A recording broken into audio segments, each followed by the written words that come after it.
Hello friends, नमस्कार। मैं अनूप यादव स्वागत करता हूं आप सभी का जीएस ज्ञान 247 यूट्यूब चैनल पर। प्रैक्टिस क्लास का आज 7वां दिन है। आज से पहले 6 क्लासें हो चुकी हैं। जिन बच्चों ने उन क्लासों को नहीं देखा है तो जल्दी से जाकर के उन क्लासों को भी कंप्लीट करें। जो बच्चे चैनल पर नए हैं वे चैनल को सब्सक्राइब कर लें और बेल आइकन को भी प्रेस कर दें ताकि हर वीडियो का नोटिफिकेशन उन सभी तक पहुंचता रहे। चलिए शुरू करते हैं आज की क्लास को। आज की क्लास का पहला प्रश्न है, एक सॉफ्टवेयर का पहला उद्देश्य डाटा को डॉट डॉट में बदलना होता है। आपको बताना है सॉफ्टवेयर का पहला उद्देश्य डाटा को किस में बदलना होता है। ऑप्शन पहला है मेमोरी, दूसरा है इंफॉर्मेशन, तीसरा है प्रोग्राम, चौथा है ऑब्जेक्ट। पहले प्रश्न का जल्दी से राइट आंसर करिएगा। एक सॉफ्टवेयर का पहला उद्देश्य डाटा को इंफॉर्मेशन में बदलना होता है। ऑप्शन बी सही होगा।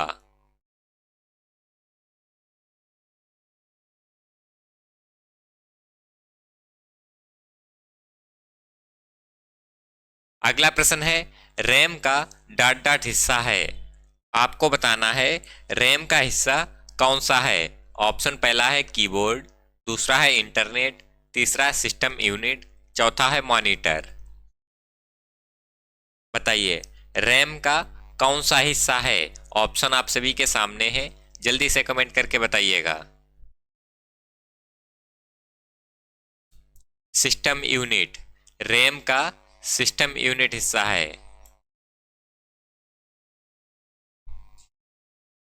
अगला प्रश्न है, कैश मेमोरी किसके मध्य कार्य करती है। आपको बताना है कैश मेमोरी किसके मध्य कार्य करती है। ऑप्शन आप सभी के सामने दिए गए हैं। पहला है सीपीयू एंड रैम के, दूसरा है रैम एंड रोम के, तीसरा है सीपीयू एंड हार्ड डिस्क और चौथा है ऑल ऑफ दीज। बताइए कैश मेमोरी किसके मध्य कार्य करती है। CPU and RAM. Option A सही होगा।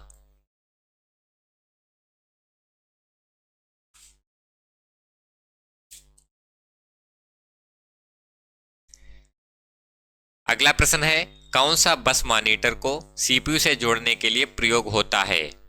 आपको बताना है कौन सा बस मॉनिटर को सीपीयू से जोड़ने के लिए प्रयोग किया जाता है। ऑप्शन आप सभी के सामने दिए गए हैं।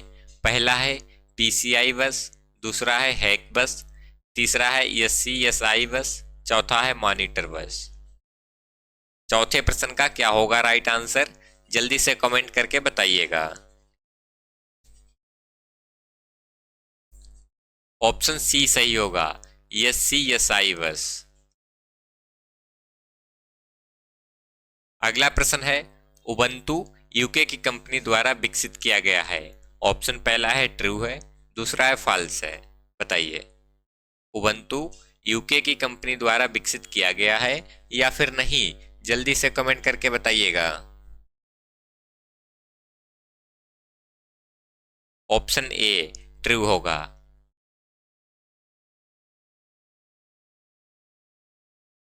अगला प्रश्न है, यूटीएसएफ कब लॉन्च किया गया था। आपको बताना है यूटीएसएफ कब लॉन्च किया गया। ऑप्शन पहला है 27 जनवरी 2014 को, दूसरा है 25 जनवरी 2014 को, तीसरा है 27 दिसंबर 2014 को और चौथा है 27 जनवरी 2016 को। बताइए यूटीएसएफ कब लॉन्च किया गया था। 27 दिसंबर 2014। ऑप्शन सी सही होगा। अगला प्रश्न है, G2G का पूरा नाम गवर्नमेंट टू गवर्नमेंट है। ट्रू है या फॉल्स है। 7वें प्रश्न का राइट आंसर करिएगा। G2G का पूरा नाम गवर्नमेंट टू गवर्नमेंट होता है या फिर नहीं। ट्रू होगा, ऑप्शन ए। अगला प्रश्न है, भीम ऐप का फुल फॉर्म क्या होता है। भीम ऐप का पूरा नाम क्या होता है। ऑप्शन आप सभी के सामने दिए गए हैं, जल्दी से कमेंट करके बताइएगा, भीम ऐप का पूर्ण रूप क्या होता है?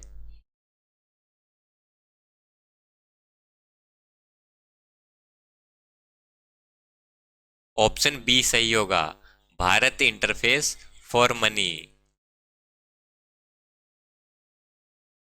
अगला प्रश्न है, संपूर्ण सीट या फाइल अथवा पेज को कैसे सिलेक्ट करते हैं? बताइए, संपूर्ण सीट, फाइल अथवा पेज को कैसे सिलेक्ट किया जाता है?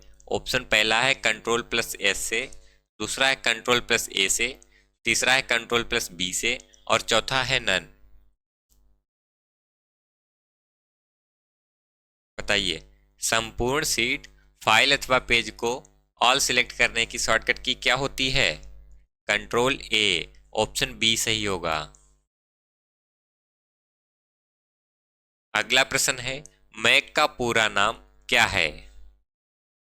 आपको बताना है मैक का पूरा नाम क्या होता है। ऑप्शन आप सभी के सामने हैं। पहला है मीडिया एक्सेस कंट्रोल, दूसरा है मोबाइल एक्सेस कंट्रोल, तीसरा है मोबाइल एडवांस कंट्रोल, चौथा है नन। 10वें प्रश्न का राइट आंसर क्या होगा, जल्दी से कमेंट करके बताइएगा। Option A, media access control.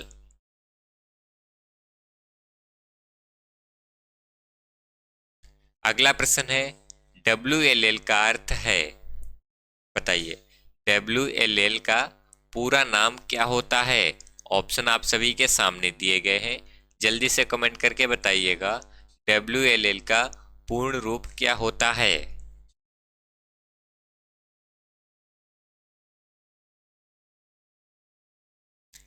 Wireless local loop, option C सही होगा।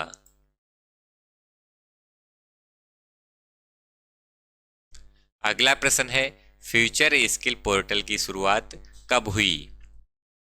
12वें प्रश्न का आंसर करिएगा, फ्यूचर स्किल पोर्टल की शुरुआत कब की गई थी? ऑप्शन पहला है 19 नवंबर 2018 को, दूसरा है 19 फरवरी 2018 को, तीसरा है 29 फरवरी 2018 को और चौथा है 9 फरवरी 2018 को। सही आंसर कमेंट करके बताइएगा, क्या होगा 12वें प्रश्न का राइट आंसर? ऑप्शन बी सही होगा, 19 फरवरी 2018 को। अगला प्रश्न है, हेडर एंड फुटर विकल्प इंसर्ट टैब में होते हैं, ट्रू है या फॉल्स है? बताइएगा। हेडर एंड फुटर विकल्प इंसर्ट टैब में होता है या फिर नहीं, यह सही है या गलत है? बताइएगा। ऑप्शन ए ट्रू होगा। अगला प्रश्न है, ईमेल संदेश के सिग्नेचर में अधिकतम कितने कैरेक्टर लिख सकते हैं? ऑप्शन पहला है 10,000, दूसरा है 20,000, तीसरा है 500, चौथा है कोई सीमा नहीं है। बताइए, ईमेल संदेश के सिग्नेचर में अधिकतम कितने कैरेक्टर लिखे जा सकते हैं?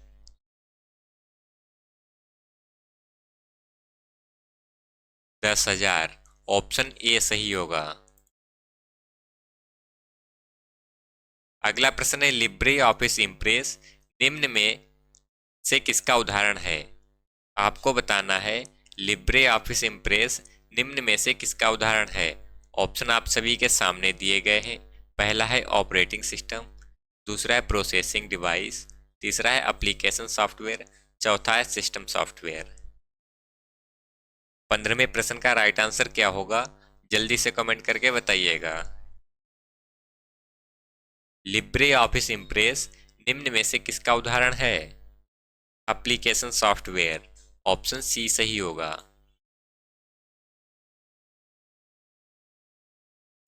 अगला प्रश्न है, निम्न में से कौन सा डिवाइस टेलीफोन लाइनों के माध्यम से डाटा भेजता है और कंप्यूटर से डाटा प्राप्त करता है? बताइए। ऑप्शन पहला है मॉडेम, दूसरा है स्पीकर, तीसरा है प्रिंटर, चौथा है नन। 16वें प्रश्न का राइट आंसर जल्दी से कमेंट करिएगा। निम्न में से कौन सा डिवाइस टेलीफोन लाइनों के माध्यम से डाटा भेजता है और कंप्यूटरों से डाटा प्राप्त करता है? Option A modem.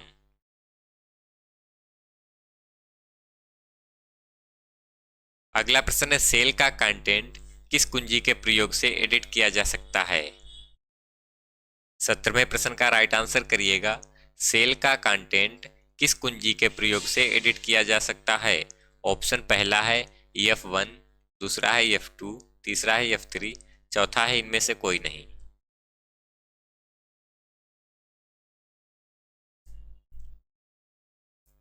Option B F2।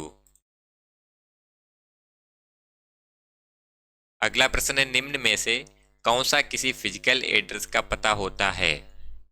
आपको बताना है निम्न में से कौन सा एक फिजिकल एड्रेस का पता होता है। ऑप्शन आप सभी के सामने दिए गए हैं, जल्दी से कमेंट करके बताइएगा 18वें प्रश्न का राइट आंसर क्या होगा।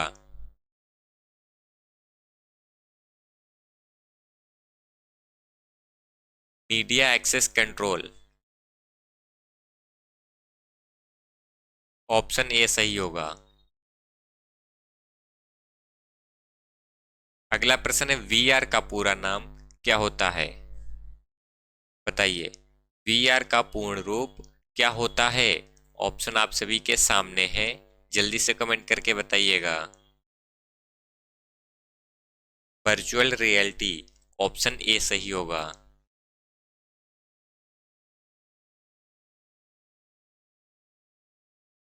अगला प्रश्न है, कैल्क में करेंट सेल एड्रेस कहाँ दिखाई देता है? बताइए, कैल्क में करेंट सेल एड्रेस कहाँ पर दिखाई देता है? ऑप्शन पहला है फार्मूला बार में, दूसरा है स्टेटस बार में, तीसरा है नेम बॉक्स में, चौथा है टाइटल बार में। बताइए, कैल्क में करेंट सेल एड्रेस कहाँ पर दिखाई देता है? ऑप्शन सी नेम बॉक्स में। अगला प्रश्न है, इम्प्रेस में डुप्लीकेट ऑब्जेक्ट के लिए शॉर्टकट की क्या होती है? आपको बताना है लिब्रे ऑफिस इम्प्रेस में डुप्लीकेट ऑब्जेक्ट के लिए शॉर्टकट कुंजी कौन सी होती है? ऑप्शन पहला है शिफ्ट प्लस F5, दूसरा है शिफ्ट प्लस F3, तीसरा है शिफ्ट प्लस F6, चौथा है नन। सही आंसर कमेंट करिएगा, क्या होगा इस 21वें प्रश्न का राइट आंसर।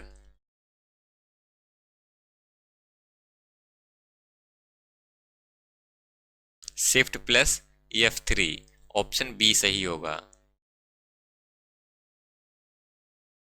अगला प्रश्न है, टाइप किए गए टेक्स्ट की मदद से नेट पर बात करने के लिए किस शब्द का प्रयोग किया जाता है? ऑप्शन पहला है न्यू ग्रुप, दूसरा है ईमेल, तीसरा है चैटिंग, चौथा है नन। बताइए, टाइप किए गए टेक्स्ट की मदद से नेट पर बात करने के लिए किस शब्द का उपयोग किया जाता है? चैटिंग का, ऑप्शन सी सही होगा। अगला प्रश्न है, किसी टेम्पलेट को चुनने से पहले उसे व्यू कर सकते हैं, ट्रू है या फॉल्स है?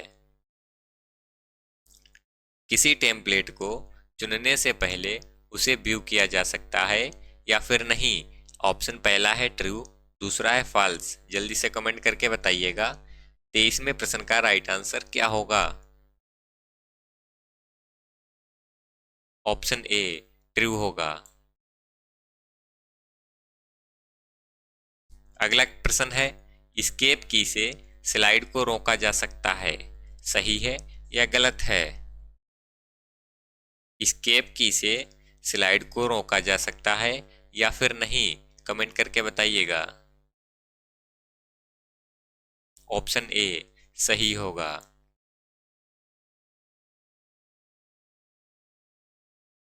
अगला प्रश्न है, निम्न में कौन सा स्लाइड डिजाइन का भाग नहीं है? आपको बताना है निम्न में से कौन सा स्लाइड डिजाइन का भाग नहीं है। ऑप्शन पहला है डिजाइन टेम्पलेट, दूसरा है कलर स्कीम, चौथा है एनिमेशन स्कीम, चौथा है स्लाइड शो। 25वें प्रश्न का जल्दी से आंसर करिएगा। निम्न में से कौन सा स्लाइड डिजाइन का भाग नहीं है? स्लाइड शो, ऑप्शन डी सही होगा। अगला प्रश्न है, निम्न में कौन सा प्रेजेंटेशन ग्राफिक सॉफ्टवेयर है? आपको बताना है निम्न में कौन सा प्रेजेंटेशन ग्राफिक सॉफ्टवेयर है। ऑप्शन पहला है MS विंडोज, दूसरा है MS पावर पॉइंट, तीसरा है लिब्रे ऑफिस इम्प्रेस, चौथा है बोथ A एंड C। बताइए 26वें प्रश्न का राइट आंसर क्या होगा? Option D, both A and C, MS power point और लिब्रे ऑफिस इम्प्रेस। अगला प्रश्न है, इम्प्रेस में स्लाइड सॉर्टर व्यू में पेज पर एक रो में अधिकतम कितनी स्लाइड देखी जा सकती हैं? ऑप्शन पहला है 15, दूसरा है 12, तीसरा है 14 और चौथा है 10। बताइए इम्प्रेस में स्लाइड सॉर्टर व्यू में पेज पर एक रो में अधिकतम कितनी स्लाइड देखी जा सकती हैं?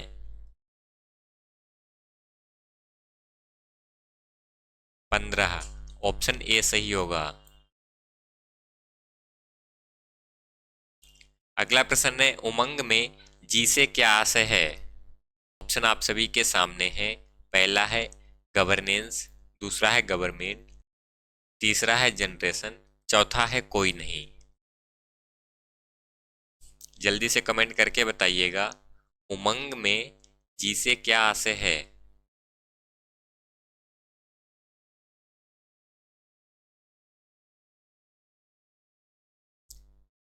गवर्नेंस, ऑप्शन ए सही होगा। अगला प्रश्न है, निम्नलिखित में से कौन सा विकल्प ईमेल में नहीं होता है? आपको बताना है कौन सा विकल्प ईमेल में नहीं होता है। ऑप्शन पहला है रिप्लाई का, दूसरा है रिप्लाई ऑल का, तीसरा है फॉरवर्ड का, चौथा है फॉरवर्ड ऑल का। बताइए कौन सा विकल्प ईमेल में नहीं दिया गया होता है? फॉरवर्ड ऑल का, ऑप्शन डी सही होगा। अगला प्रश्न है, निम्नलिखित में से कौन सा नेटवर्किंग डिवाइस नहीं है? बताइए कौन सा नेटवर्किंग डिवाइस नहीं है। ऑप्शन पहला है राउटर, दूसरा है गेटवे, तीसरा है फायरवॉल, चौथा है कोई नहीं।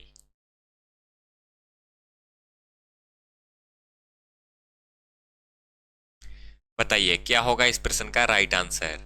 निम्नलिखित में से कौन सा नेटवर्किंग डिवाइस नहीं है? ऑप्शन सी सही होगा, फायरवॉल।